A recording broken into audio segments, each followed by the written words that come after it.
Allez, Yaya, on parle des manifestations ce matin, hein, la manifestation des forces vives avec la police judiciaire qui présente les personnes interpellées. Oui, c'est d'abord le commissariat central de police de Matam qui a justement présenté ce premier groupe de personnes qui ont été interpellées à la PJ, à la direction centrale de la police judiciaire. 3 membres d'abord de l'IFDG ont été présentés. On les reproche des faits d'attroupement illégal. Alors, après les auditions, justement, un d'entre eux a reconnu sur les 3 les faits qui lui sont reprochés. Alors, il y a un autre groupe également de 11 personnes, dont 7 mineurs, qui ont été présentés à la presse. Ils ont été interpellés à Bambeto. Alors, lors justement de la dernière manifestation, les responsables déplorent vraiment la présence de ces mineurs dans ces manifestations. Des personnes qui ont été, il faut le dire, à déférer au tribunal de Mafanko et de Dixine. Oui. Mais ils l'ont dit, hein, c'est cette présence des enfants dans les manifestations, c'est quand même pas, quoi qu'on dise, Bassekou, c'est quand même pas souhaitable, c'est pas une bonne chose. Non, écoutez, je suis parfaitement d'accord avec les agents de la sécurité qui ont présenté ces personnes qui ont été interpellées et qui parlent de présence des mineurs en réalité qui doit être absolument interdite lors des manifestations parce que la loi, je crois bien, guinéenne interdit la présence des mineurs lors des manifestations. C'est une réalité.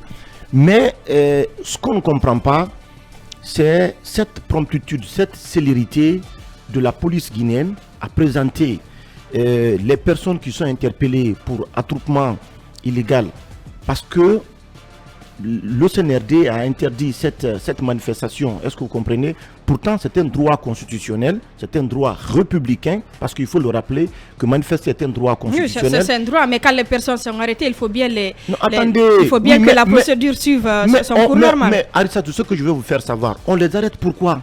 Parce qu'ils ont exprimé un droit. C'est une violation de la loi. C'est pas une violation de la loi. C'est le CNRD qui en a fait une violation de la loi. C'est ça la vérité. Parce que les nouvelles autorités ont pris une décision interdisant toute manifestation publique. Pourtant, c'est un droit constitutionnel et la Guinée a ratifié plusieurs conventions qui garantissent ce qu'on appelle le droit de manifester. Maintenant, est-ce que manifester en Guinée est une violation de la loi? Est-ce que manifester en Guinée, on doit vous arrêter, vous conduire devant une autorité, on doit vous conduire devant une juridiction pour être jugé pour cela? Ce que je sais, c'est que lorsque vous manifestez et qu'il y ait des violences et que des gens prennent par exemple des armes blanches, comme on a vu par exemple avec la présence des contre-manifestants du côté de la cimenterie, des personnes se font agresser qui n'ont rien à voir avec la manifestation. Lorsque des gens comme ça sont interpellés, il est de la responsabilité de la police de les traduire devant les juridictions compétentes pour que ces personnes-là soient jugées pour violence, pour attroupement illégal, parce que ça n'a rien à voir avec la manifestation. On ignore dans quelles conditions ils ont été interpellés.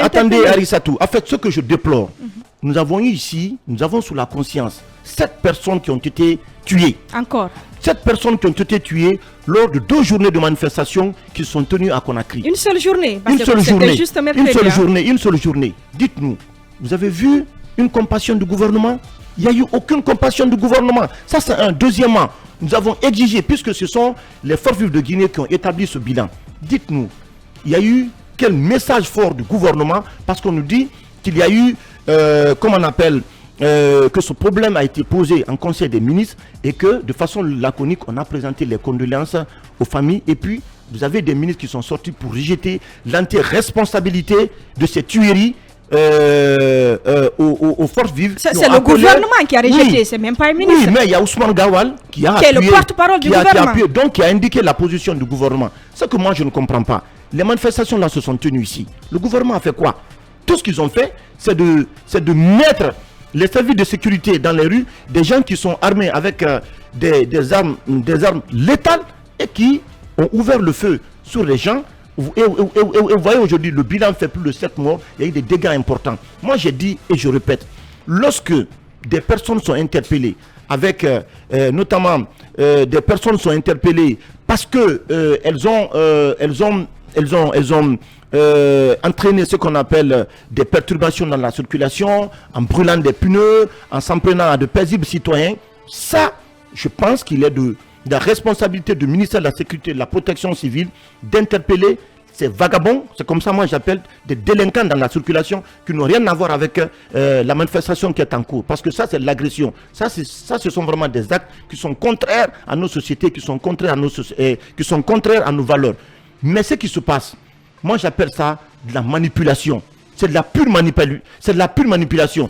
Parce que les gens ont voulu exprimer leur opinion par rapport à la gestion de la transition, parce que ce sont les forces vives de Guinée qui ont appelé à une manifestation, parce qu'en réalité, il n'y a pas de dialogue construit entre le gouvernement et les forces vives qui ont quand même des préalables aujourd'hui sur la table. Donc, moi j'appelle cela, c'est de la manipulation, parce que lorsque le ministre Ousmane Gawal Diallo a présenté les faits, il a dit que le ministre de la Sécurité et de la Protection civile viendra présenter les faits. Jusqu'à présent, on attend le ministre de la Sécurité et de la Protection civile pour nous dire dans quelles circonstances les 7 personnes-là ont été Bachir, on a l'impression qu'il n'existe plus. Ont été tuées. Et puis, vous attendez pas cela. En fait, moi, c'est ce qui me choque, quoi. Il n'y a pas de compassion. Il n'y a pas de compassion. On veut, c'est-à-dire chercher la petite bête dans les manifestations qui ont été appelées par les forces vives. Malheureusement, cette façon de faire ne contribue pas aujourd'hui à apaiser les tensions. Moi, je le dis, vous savez, le président de la transition, le colonel Mamadi Doumbouya, quand il a pris le pouvoir le 5 septembre, nous l'avons applaudi. Vous savez pourquoi? Parce que les Guinéens étaient fatigués. On était épuisés de 10 ans de gestion du président Alpha Condé à cause notamment de ces multiples violations de droits humains, de ces présumés détournements de fonds publics. Quelque temps après, les mêmes pratiques ont repris. On est à plus de 24 personnes aujourd'hui qui ont été tuées. Nous avons ça sous la conscience. Les institutions internationales qui militent pour la promotion et la protection des droits humains, aujourd'hui, dressent un tableau assez sombre de la gestion et de la situation des droits humains en République de Guinée. C'est de ça qu'il s'agit. Les mêmes pratiques ont repris. Donc, que le colonel Mamadi Doumbouya rectifie le tir et qu'il parte à l'essentiel. Les 24 mois et les 2 ans qui ont été indiqués pour la transition, sincèrement, qu'on s'attelle à l'essentiel, qu'on aille au dialogue, et que vraiment nous puissions prendre des mesures fortes pour sortir de cette impasse, de cette crise qui est en train de s'installer en Guinée. Alors moi, je m'étonne quand même de voir Bassekou s'offusquer. C'est comme s'il n'était pas dans ce pays depuis plus de 10 ans. L'État a toujours fonctionné comme ça. On a toujours ignoré l'autre camp. Il faut le dire, Habib. C'est pas nouveau. Oui, ce n'est pas nouveau. Alors, pour revenir à ce que le gouvernement a dit, il n'y a pas que le porte-parole du gouvernement qui impute la responsabilité aux forces vives. Le Premier ministre en personne est monté au créneau pour dire que la responsabilité incombe aux organisateurs. Le gouvernement, lui, il n'est pas coupable de quoi que ce soit. Alors, on va assister à l'histoire du serpent qui se mord la queue. Aujourd'hui, il y a eu des préalables. La libération sans condition des détenus politiques et des prisonniers d'opinion, parce que les activistes de la société civile étaient des prisonniers d'opinion. Alors, il y a eu ces préalables-là, on a vu dans quelles conditions on a libéré ces 3 activistes. Ça veut dire quoi? Ça veut dire qu'on va encore interpeller d'autres, on va les incarcérer, les forces vives vont en faire un préalable et on va tourner en rond, toujours. Pourquoi, si vous êtes prêts à libérer des gens sans aucune procédure, pourquoi ne pas aller? Vous allez encore arrêter d'autres pour les conduire à la place où étaient les autres. Ils ont bien dit que ces crimes ne resteront pas impunis, qu'il y aura des poursuites. C'est toujours des deux côtés. Ils ont parlé de poursuites contre les forces de l'ordre. On attend de voir ce qui va se passer. C'est le discours qu'on entend souvent. Alors, moi, je voudrais rappeler l'histoire un peu, parce qu'il n'y a que des journalistes autour de cette table. Et nous nous souvenons de ce qui s'est passé ici. Vous vous souvenez lorsque la rue a imposé au président Conté la nomination d'un nouveau Premier ministre, il a nommé Lansana Kouyaté. Il y a eu une trêve dans les manifestations parce que c'était justement un Premier ministre imposé par des manifestants. Il y a eu donc une trêve jusqu'à ce que les gens ont déchanté devant l'absence des résultats. Les manifestations ont repris. Le président Conté a profité pour nommer Ahmed Tidiane Souaré. Une courte trêve, ensuite les manifestations ont repris de plus belle à Conakry. Parce que les gens pensaient que oui, maintenant lui c'est un ressortissant du Fouta, il y aura plus de problèmes sur l'axe. Il n'en a rien été. Les jeunes ont repris des manifestations, notamment pour réclamer l'électricité. Alors, qu'est-ce que le gouvernement Souaré a fait. Moi, je me souviens, le ministre de la Sécurité d'alors est parti entre Amdalaï et Bambeto Koza pour aller dans les mosquées, pour aller dire aux gens, je ne viens pas ici en tant que ministre de la République, je viens en tant que frère, en tant que co-religionnaire, en tant que patriote, pour vous demander d'arrêter maintenant. Et je me souviens bien, les vieux ont dit, Allahu Akbar, c'est pour la première fois, pardon, depuis le début des années 90, qu'un ministre, parce que c'est au début des années 90 que les manifestations ont commencé sur l'axe. Vous vous souvenez, avec les toutes premières manifestations lors desquelles un gendarme avait été lynché au rond-point Bambeto. Donc les vieux ont dit, c'est pour la première fois qu'un ministre vient vers nous pour nous parler en frère. Les gens, ils viennent toujours avec les matraques, toujours avec le gaz lacrymogène, toujours avec les balles réelles. Et là, ils ont pu convaincre les jeunes à arrêter. Et vous vous souvenez encore, il est allé, le même ministre de la Sécurité, je crois que c'est Madifine Diané, vous allez confiner autour de ces micros. Alors, il est allé à Koza, il a tenu un grand meeting, il a demandé aux gens quelles étaient leurs revendications. Et les jeunes, unanimement, ont réclamé la tête d'un certain Samba, qui était commissaire là-bas, au commissariat de Koza. Séance tenante, le ministre a dit, Samba est suspendu. Et donc, il a été acclamé et il a demandé quoi d'autre. Ils ont dit qu'ils veulent que le commissariat soit dégagé de Koza. Il a dit ça, par contre, je n'accepte pas. Je ne peux pas. Parce qu'il y a d'autres quartiers qui sollicitent l'implantation des commissariats et vous demandez que le vôtre soit dégagé. Ça, je ne veux pas. Donc, c'est ainsi que, par, disons, sensibilisation, le ministre est parvenu à pacifier la zone. Et pourquoi alors les nouvelles autorités ne feront pas ça? Pourquoi ils viennent toujours avec les armes? Je pense que si les armes pouvaient pacifier ces zones-là, je pense que si par la répression, on pouvait avoir la paix et la tranquillité, ça serait déjà fait. Ça serait déjà fait, malheureusement. Voilà. Allez-y, Khalil.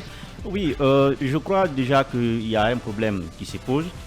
Vous parlez de l'arrestation des manifestants. Je considère d'abord que les manifestants arrêtés, ce sont des révoltés. Des révoltés parce qu'ils s'opposent à une interdiction faite par les autorités en place. Cette interdiction des manifestations, on va dire que c'est illégal. Mais qu'est-ce qui établit l'illégalité d'un acte pris par une autorité? C'est la justice. Et est-ce qu'il faut faire face à la justice? Une justice qui, aujourd'hui, aux yeux de tous les Guinéens, n'est pas crédible. Donc, le problème est tellement assez complexe que vous ne pouvez non seulement pas encourager ceux qui sont révoltés contre l'autorité, vous ne pouvez non plus pas les encourager à aller. Je parle en fait sous angle juridique. Je vais techniquement pour faire comprendre réellement pourquoi les manifestations sont violentes et pourquoi les manifestations sont interdites et quelle est la conséquence qui découle de ces manifestations. Vous allez d'abord comprendre que tous ceux qui sont arrêtés dans le cadre des manifestations, quand ils seront amenés devant le tribunal, ils vont être condamnés. On parlera d'attroupement illégal. Oui, on parlera d'attroupement illégal. Et nul ne peut dire que le juge n'a pas dit le droit. Le juge dira le droit. Parce que le juge n'est pas juge de la légalité de l'acte d'interdiction. C'est pourquoi généralement, même les Foniki Mengue, les Ibrahima Diallo, les Biloba, s'ils étaient présentés devant le juge, je l'ai dit, ils seraient condamnés. Mais quelle est la peine prévue pour cette condamnation? Vous allez comprendre que, notamment dans les dispositions du code pénal, en ces articles 621 et suivants, c'est de la peine de 6 mois à 1 an. C'est la peine maximale. C'est ce qui fait d'ailleurs que vous allez voir que les autorités préfèrent plutôt dépasser le délai légal de la détention que de présenter les personnes devant le juge. Parce que les destructions, les assassinats ou les cas de meurtre commis pendant les manifestations, vous ne pouvez pas leur imputer cela parce que juridiquement, c'est inopérant. Maintenant, ce qu'il faut faire comprendre, moi je crois d'abord qu'il faut se baser sur l'acte d'interdiction. Et à ma connaissance, jusqu'à maintenant, aucune société civile, aucun parti politique n'a pris la peine un jour de saisir la Cour suprême qui est compétente pour se prononcer sur l'égalité ou l'illégalité. Non. On aurait pu le faire. Elle aurait pu se déclarer incompétente. On aurait pu le faire. Khalil, ne m'empêchez pas. Non, accepte la contradiction. Non. On va laisser Khalil l'expliquer. Accepte la contradiction. Acceptez qu'il aille au bout. Attendez que je termine. Mais toi-même, tu l'as dit. Comment fonctionne notre justice? Attendez que... Oui, ça n'empêche pas de saisir la justice. J'y arrive. Maintenant, je dis, est-ce qu'il y a... si on peut reprocher quelque chose à la Cour suprême sous Alpha Condé, c'est parce qu'elle a cautionné, n'est-ce pas, le 3e mandat. Elle avait validé alors qu'on savait que les circonstances ne permettaient pas qu'il y ait un 3e mandat en Guinée. Mais la Cour suprême l'a validé à travers l'arrêt qu'il a rendu. Maintenant, aujourd'hui, est-ce qu'on peut en vouloir à la Cour suprême, d'autant plus que la Cour suprême ne s'est jamais prononcée dans notre pays sur l'égalité ou l'illégalité d'un acte d'interdiction des manifestations. Mais elle a fait pire que ça. Non, attendez, s'il te plaît, laisse-moi te rappeler ça. Non, il faut différencier. Mais s'il te plaît, dans le cas... Non, Khalil, laisse-moi te rappeler. Khalil, oui, vous n'avez pas terminé, Khalil. Permettez, en une minute, Basekou, en une minute. Mais le cas de Kassori, mais il y a eu combien de renvois? Mais plus de 15 renvois. Ça n'empêche pas Basekou. Attends, s'il la te plaît. justice reste le recours, le il y a eu dernier ce cas de la recours. Cour suprême. Il y a eu ce cas. Je vous dis, le problème fondamental de notre justice aujourd'hui, ce sont les dysfonctionnements au niveau de la Cour suprême. Il y a eu également le cas de Founi Kemang et autres là, l'ordonnance qu'on appelle le pouvoir en cassation. Vous voyez avec quelle célérité le ministre de la Justice et le ministre de la Justice, garde des Sceaux, a bypassé, a violé toutes les procédures pour que vraiment ce dossier qui était prévu le 16 soit jugé un peu plus tôt. Il faut qu'on se comprenne. Quand on saisit la justice, c'est pas obligatoire qu'on obtienne gain de cause. Mais ça ne va pas nous empêcher de saisir la justice. J'ai parlé de 3e mandat. Vous partez aujourd'hui dans les universités, vous allez comprendre que tous les juristes, tous les professeurs de droit critiquent l'acte qui a été rendu parce que c'était un mauvais précédent pour notre pays, mais aussi pour notre système juridique. Maintenant, je dis, aujourd'hui, il n'y a pas quand même de précédent en ce qui concerne l'illégalité ou l'égalité d'un acte d'interdiction sur un acte d'interdiction des manifestations. Vous allez comprendre que vous avez beaucoup d'accords, des traités internationaux que la Guinée a signés pour autoriser les manifestations. Mais vous allez aussi voir, même si vous prenez la constitution du 10 mai 2010, c'était aussi prévu que l'autorité compétente peut interdire une manifestation. Donc quand l'autorité interdit une manifestation, lorsque vous tentez de braver cette interdiction, vous vous révoltez à l'État. Donc je considère que ceux qui sortent pour manifester, bien qu'il y ait une interdiction des manifestations, s'opposent à l'autorité de l'État. Et quand ils seront amenés... Je n'ai pas terminé. Ce qu'il dit est censé. Et quand ils seront amenés devant le juge va les condamner et on ne dira que le juge a dit le droit, en tout cas objectivement. Maintenant, ce que je voudrais dire, les conséquences, je suis plus en droit. Donc il faut que la société civile, des partis politiques saisissent la Cour suprême encore une fois, qu'on puisse l'accuser dans l'avenir pour dire que la Cour suprême n'a pas su dire le droit. Maintenant, je sors en droit, je viens en politique, je viens en sociologie pour dire que l'État, quand il interdit une manifestation, il crée un rapport de force. Je l'ai toujours dit. Parce que quand vous interdisez la manifestation, vous avez des gens quand même qui ne vont pas se soumettre à cette interdiction. Ce qui crée la révolte, ce qui crée la violence. Et quand il y a des violences, nous assistons bien sûr à des cas de mort. Maintenant, ces cas de mort-là, est-ce que la justice sera rendue? Est-ce que des enquêtes seront menées? Parce qu'à ce que je sache, jusque maintenant, aucune enquête n'est ouverte pour montrer au peuple de Guinée, voilà, la justice va être rendue dans les jours à venir. Ça ne l'intéresse pas. Ce que je veux dire, pour terminer, à un moment donné, nous avons quand même vu un ministre de la Justice très prompt à prendre des actes pour faire des réquisitions afin de poursuites. Ce Charles, il n'existe plus, Khalil. Ça n'existe plus. C'est pour dire que maintenant, ils ont pris une autre position et cette position n'est rien d'autre que de sauvegarder le pouvoir. Et quand vous avez l'intention, l'idée de sauvegarder le pouvoir, vous oubliez le droit, vous laissez le droit de côté. Voilà la réalité de notre pays. Yaya, c'est que Khalil dit, c'est censé, même si on ne va pas forcément obtenir gain de cause, il faut saisir la justice, c'est important. C'est important pour l'histoire, il faut faire quelque chose. Maître Aminata Barry disait un jour que même si vous savez d'emblée la réponse de la justice, oui, qu'elle ne va pas accéder à votre demande ou bien du moins favorablement, il faut la saisir. Elle dit à force de saisir la justice, elle finira un jour par accepter, par peut-être vous surprendre positivement ou agréablement Je pense qu'il faut toujours la saisir s'il y a des opportunités, si la loi en tout cas le permet. Je pense que c'est une très bonne chose. Il faut le faire, il faut croire. Je pense qu'il faut, ce qui nous manque le plus, ce sont des magistrats intègres. Ce sont des hommes. Voilà le problème. Oui, c'est cette intégrité morale.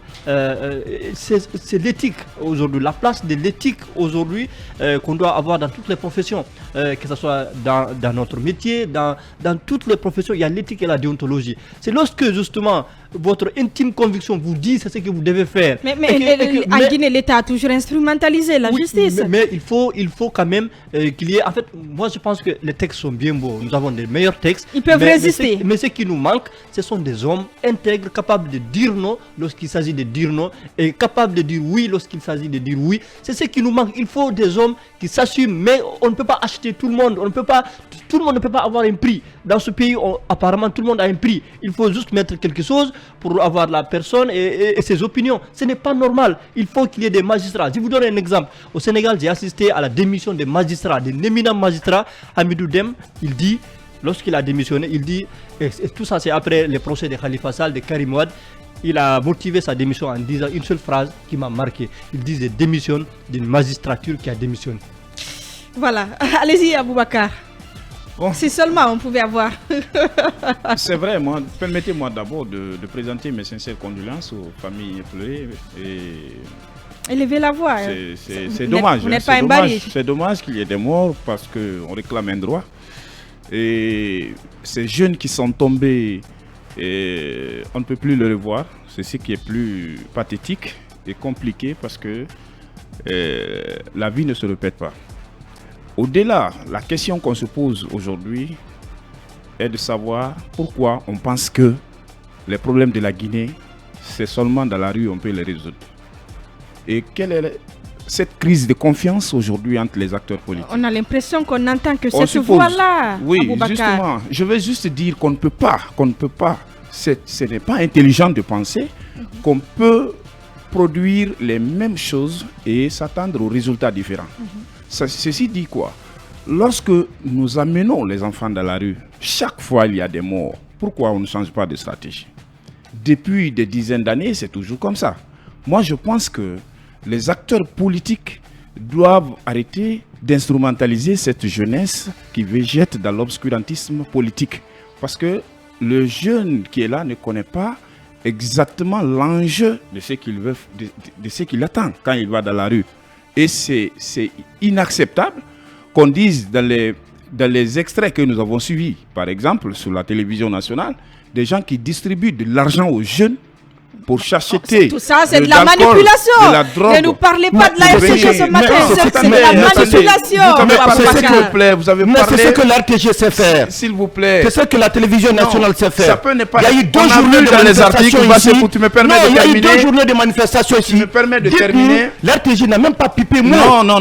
Vous n'êtes même pas rendu sur le terrain. Écoutez, moi je ne viens pas parler de la RTG ici. J'ai juste dit. Oui, attendez. Mais c'est important que je te rappelle ça. 2 journées de manifestation, nous avons 7 personnes qui sont décidées que nous avons sur la conscience. Dites-nous, quel est le travail que la RTG a fait par rapport à ça? Excusez-moi, je vais terminer. J'ai juste dit que des jeunes soient interpellés. En ce moment, la RTG vraiment va sur le terrain. C'est pas le directeur général de la RTG. Allez-y. Moi, j'ai juste cité ma source d'information. Moi, je ne suis pas venu ici pour parler de la RTG. Il est très indiscipliné, mon directeur, ce matin. Je ne parle pas de la RTG ici. J'ai juste dit ma source d'information. D'accord? Ça peut être crédible ou pas. Ça dépend. Je dis encore une fois qu'on ne peut pas produire les mêmes choses et s'attendre aux résultats différents. Les acteurs politiques. Moi, je ne suis pas en train de défendre le colonel Mamadi Doumbouya ni son gouvernement. Mais quand ils sont venus au pouvoir, ils ont parlé de la refondation de l'État. La refondation de l'État, ils ont appelé les assises nationales. Ils ont parlé des concertations politiques. Ils ont désigné le Premier ministre de conduire les débats politiques et trouver un consensus sur le chronogramme de la transition. Alors pourquoi ces politiciens refusent de prendre part au dialogue et on dit qu'il n'y a pas de dialogue? Non, c'est justement ça. Non, je ne pose pas mal le débat. Calmez-vous, pourquoi les acteurs politiques qui manipulent ces jeunes refusent de venir sur la table de la négociation? Je ne comprends pas. Je ne suis pas en train de comprendre. Moi, je pense qu'aujourd'hui, si on a un cadre de dialogue qui est ouvert, n'est-ce pas, permettant à tous les Guinéens de s'exprimer sur le chronogramme de la transition, tout le monde doit venir autour de cette table, qu'on arrête de manipuler, envoyer les innocents dans la rue, n'est-ce pas, pour les causer des problèmes. Nous Baldé, comme Aboubakar, notre porte-parole du gouvernement, parle d'instrumentalisation de la justice. Oui, quand je dis instrumentalisation de la justice, tant que les acteurs politiques n'en appellent pas à la violence, les enfants sont chez de la jeunesse plutôt, j'allais dire. Instrumentalisation de la jeunesse. Parce qu'ils amènent des mineurs dans la rue. Allez-y, Gawal qui parle de l'instrumentalisation de la jeunesse et qui appelle à la responsabilité des... Arissatou, je pense que c'est plutôt la justice qu'on instrumentalise, c'est la police qu'on instrumentalise, ce sont les fonctionnaires guinéens qu'on instrumentalise et qui refusent, eux, de s'assumer. Yaya vous a... Mais c'est un ancien opposant qui parle. Yaya vous a cité... Il s'y connaît. Mais attendez, mais Arissatou... Allez-y, je vous laisse parler. Vous vous souvenez de Abakar Silla qui était porte-parole de l'opposition et qui est devenu porte-parole du 3e mandat qu'il contestait. Vous vous souvenez de ça? Vous vous souvenez de ce Abakar Silla? Là, j'étais dans le même système. D'accord? Moi, je voudrais dire que, très sincèrement, j'ai été déçu de voir les images d'hier. Bassekou l'a rappelé, 7 de nos enfants ont été tués. Le gouvernement est incapable de se saisir de la question, de présenter sincèrement leurs condoléances. Il n'a jamais présenté de condoléances dans ce pays. Oui, mais c'est de ça que je parle. Il faut qu'il y ait une rupture. Et M. Camara a demandé qu'est-ce que les manifs ont donné. Mais les manifs ont libéré Fonike Mengue. Les manifs ont libéré Billo Adias. Les manifs ont libéré Ibrahima Diallo. Les manifs ont toujours aidé dans ce pays. Les manifestations ont permis de se débarrasser d'Alpha Condé. Les manifestations ont permis à Mamadi de prendre le pouvoir. Les manifestations en 2013 ont permis d'avoir des élections législatives. Les manifestations en République de Guinée ont toujours été celles-là qui donnent la solution. Vous vous souvenez de Dadis? Vous vous souvenez de Dadis? Comment ça va arriver? Calmez-vous, nous y reviendrons juste après la pause et c'est vous qui aurez la parole. Allez, on revient.